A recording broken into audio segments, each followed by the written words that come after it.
Saudara Kapolres Situbondo AKBP Rezi Darmawan bilang kamera pengawas atau CCTV di rumah satu keluarga di Situbondo, Jawa Timur sengaja dimatikan sebelum peristiwa pembunuhan. Menurut AKBP Rezi Darmawan, sehari sebelum peristiwa, CCTV masih berfungsi normal dan terus merekam aktivitas di sekitar rumah. Polisi menyebut kamera pengawas tersebut tiba-tiba mati pada dini hari sebelum kejadian pembunuhan. CCTV tersebut terhubung langsung dengan aliran listrik sehingga polisi menduga ada unsur kesengajaan.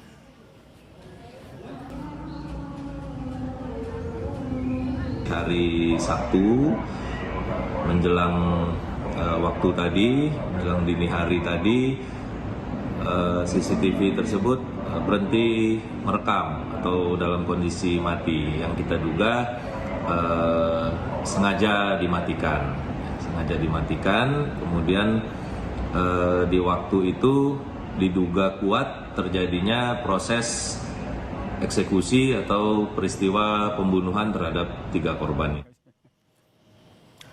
Untuk mengungkap kasus tewasnya 3 orang yang merupakan satu keluarga di Situbondo, Jawa Timur, saudara, polisi telah memeriksa 5 saksi.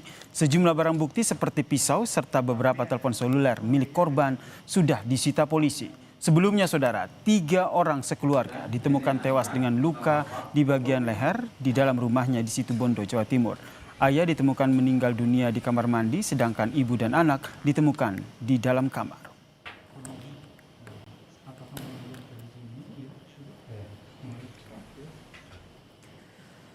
Hingga hari ke-8 pencarian, pelatih tim Putri B Valencia dan 2 anaknya belum ditemukan.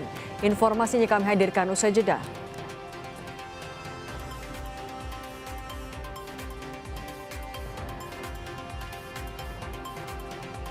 Kompas Petang juga menyoroti soal beredar